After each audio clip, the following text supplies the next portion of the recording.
Bonjour à tous, c'est Jean-Luc Roux sur sa chaîne YouTube. Aujourd'hui, nous allons parler des problèmes entre Airbus et Dassault Aviation qui retardent la conception de l'Eurodrone.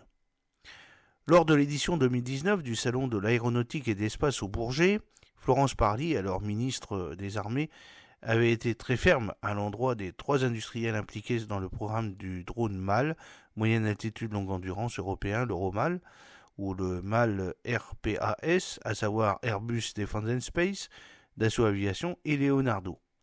Nous considérons que nous ne pouvons pas accepter qu'un drone soit plus cher que ce que nous pourrions trouver sur le marché et soit moins opérationnel car ne disposant pas de l'ensemble des capacités dont nous souhaitons disposer, avait-elle en effet lancé alors que les négociations entre les quatre États clients, c'est-à-dire la France, l'Allemagne, l'Italie et l'Espagne, étaient dans l'impasse.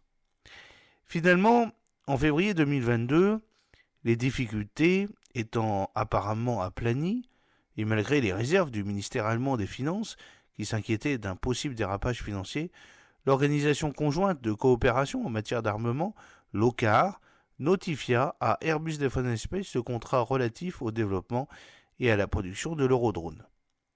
Par rapport aux appareils de ce type, ce drone sera particulièrement imposant, avec une masse de plus de 10 tonnes pour une envergure de 26 mètres, une longueur de 16 mètres et une hauteur de 6 mètres. Il aura d'ailleurs besoin de 2 turbopropulseurs pour voler. Sera-t-il pertinent à l'heure où l'on parle que d'engagement de haute intensité ? À cette question, l'ex-délégué général de l'armement, Joël Barre, avait répondu qu'il le saurait, grâce notamment aux performances des capteurs de nouvelle génération dont il serait équipé. Depuis maintenant 2 ans, le programme Euromal est rythmé par les annonces faites par Airbus au sujet des industriels retenus pour fournir certains composants de ce futur drone. Et seul le choix du turbopropulseur Catalyst, proposé par Avio Aero, une filiale italienne de l'américain General Electric, aux dépens de l'Ardiden TP3 du français Safran, donna matière à polémique. Faudrait-il en déduire que ce projet vole dans le ciel par temps calme ? Ce n'est pas ce que suggère le dernier rapport du ministère allemand de la Défense sur ses programmes d'armement en cours. Allez voir à la page 75. Selon l'OCCAR, la construction du premier prototype de l'Euromal doit commencer après un examen de conception préliminaire, c'est-à-dire le PDR, le Preliminary Design Research, et une revue critique de conception, c'est le CDR, Critical Design Review. Il était prévu d'acheter ce processus en 2024. Or, ce ne sera probablement pas le cas. En effet, selon le rapport allemand, le PDR aurait dû être lancé en 2023, ce qui n'a pas été le cas, et d'expliquer que ce retard est dû à des problèmes persistants de coordination entre le maître d'œuvre allemand, Airbus Defence and Space, et le sous-traitant français Dassault Aviation.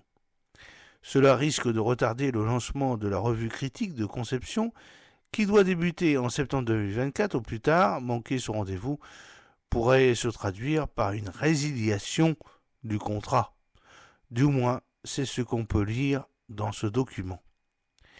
Airbus Defence and Space tente de résoudre de manière globale et rapide les problèmes concernant le travail de Dassault, relève toutefois le rapport.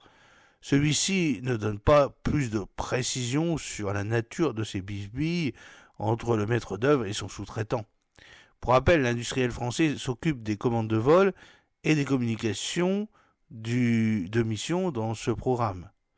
De son côté, le journal Die Welt indique qu'Airbus avait informé l'OCCAR de ces retards en les mettant sur le compte de travaux de conception qui prennent plus de temps que prévu.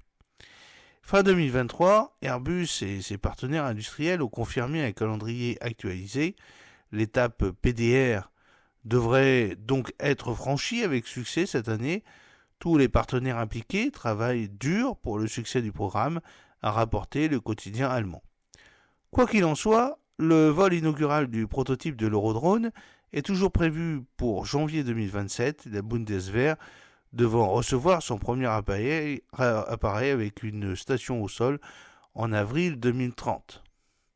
Alors, ces retards supplémentaires pour l'Eurodrone, cet effort conduit par la France, l'Italie, l'Espagne et l'Allemagne pour doter leurs armées enfin d'un drone mâle européen, c'est le scénario évoqué par donc cette partie allemande qui relève un décalage de plusieurs mois dans le franchissement d'un jalon majeur. L'Eurodrone ou Euromale ou encore MAL RPS, ce sont quelques 7 milliards d'euros investis initialement par les 4 partenaires pour le développement et l'acquisition de 20 systèmes à 3 vecteurs. La France en percevra 4 à partir de 2030, flotte que les armées comptent porter à 6 systèmes d'ici 2035. Du moins en théorie, car l'Eurodrone, déjà poussif au décollage, risque d'accumuler de nouveaux retards. À l'origine actée en septembre 2023, la revue de conception préliminaire, le PDR, comme j'ai expliqué, étape importante dans un processus de développement, ne s'est toujours pas matérialisée. Selon la Bundeswehr, les documents nécessaires sont en cours de révision par l'ensemble des nations partenaires. Actuellement, tous les sous-systèmes ne disposent pas de la maturité technologique nécessaire pour lancer le processus formel de PDR, complète le service dans un document publié cette semaine. Principale cause avancée par l'armée allemande, des problèmes de coordination entre le maître d'œuvre allemand Airbus Defence Space et son sous-traitant français Dassault. Désormais, Airbus s'efforce de résoudre de manière globale les problèmes existants concernant le travail de Dassault et tente par là d'éviter tout impact sur la conduite de la revue de conception critique, la CDR, contractuellement fixée pour septembre 2024. Derrière, il s'agit de ne pas accentuer la glissade calendaire globale, pour l'instant estimée déjà à 10 mois en ce qui concerne la Bundeswehr.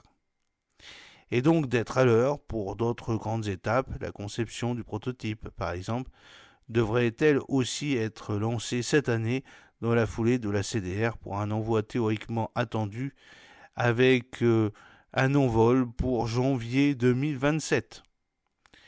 Les projections financières partent elles aussi malheureusement à la hausse, passant de 90 millions d'euros à près de 1,4 milliard d'euros supplémentaires à potentiellement injecter sur la durée du programme sur un seul client allemand. Des estimations plutôt qu'un état de fait et qui doivent par ailleurs être considérées à la lumière de la forte inflation économique globale due en particulier au conflit en Ukraine à laquelle sont bien entendu également confrontées les entreprises du secteur de la sécurité et de défense pour les matières premières mais aussi pour l'énergie. Tant l'Allemagne que la France attendent un premier système en 2030, avec 5 années de décalage sur le planning initial. Quelques dizaines de millions d'euros sont prévus au budget 2024 des armées françaises pour la commande de travaux spécifiques France complémentaires de ces deux conduits en coopération. J'espère que cette petite vidéo sur l'Euromal vous a plu. N'oubliez pas de cliquer sur le pouce pour la promouvoir, de vous abonner si ce n'est pas encore fait et de partager cette vidéo sur vos réseaux sociaux. À très bientôt, fidèlement, Jean-Luc Haut.